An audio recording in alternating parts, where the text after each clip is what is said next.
Hello everyone, welcome back to the Consumers Club. For this second vlog, we will see what influences consumer behavior and how can marketeers use those factors to develop better consumer strategies. So let's start. As consumers, we have different characteristics between us, or we have different values. We believe in different things, different religions, and we can belong to also different ethnic groups or cultures. So our values and our lifestyles tell us who we are, and our purchases are material perceptions of ourselves. This set of values, our personalities and lifestyles are called psychographics. It helps marketers to analyze consumer behavior and create different segments depending on our interests and needs. So what are the things that influence consumer behavior?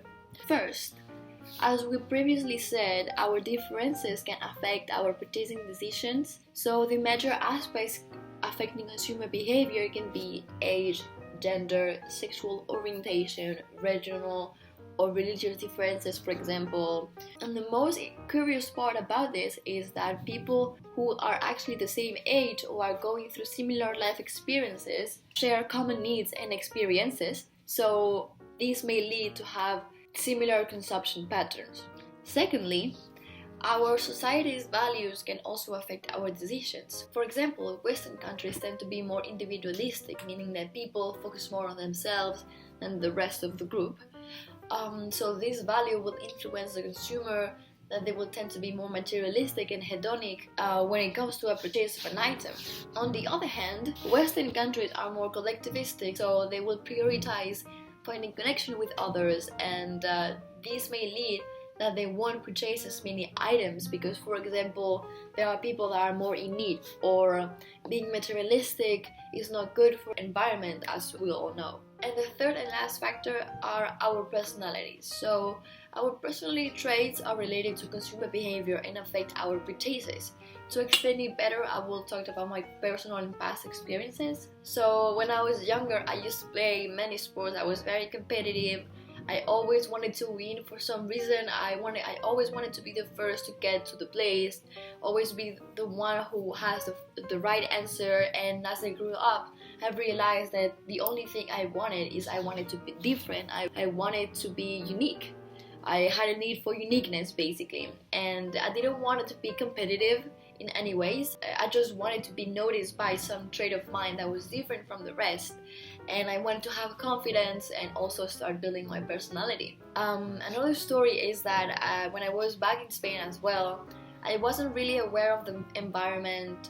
I didn't know what was happening in the world because neither of my parents really instilled me or gave me awareness about that.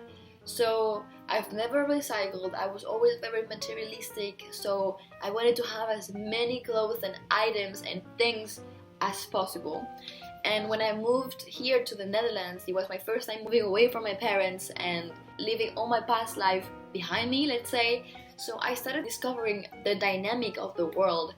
So I started recycling to protect the planet, and I started living my life way more voluntarily simplistic. I only buy what I need.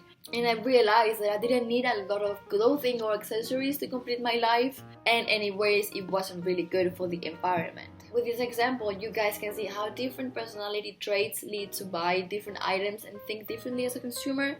So once we know this, how can marketers develop better marketing strategies to influence those behaviors? So in my opinion, values just as society shifts. Changes bring new values, new opportunities, new ways to solve new problems, and much more. So for the marketeers, they should change their products, their production system, their targeting process when values and society changes. In my personal opinion, that is the only way to actually see a better change in the world. For example, more and more people want to purchase sustainable or green fashion. They don't want to buy clothing at fast fashion stores such as Pull&Bear or Zara. So why don't marketers start building campaigns and promoting this movement? Marketers have way more power than we imagine. They have the power to manipulate whole audiences and generate big changes in the society we live in. So if they start developing marketing strategies for what the consumer actually needs and wants for the future, we will live in a more green and sustainable society. So thank you so much for watching, guys. I hope to see you next time. Goodbye.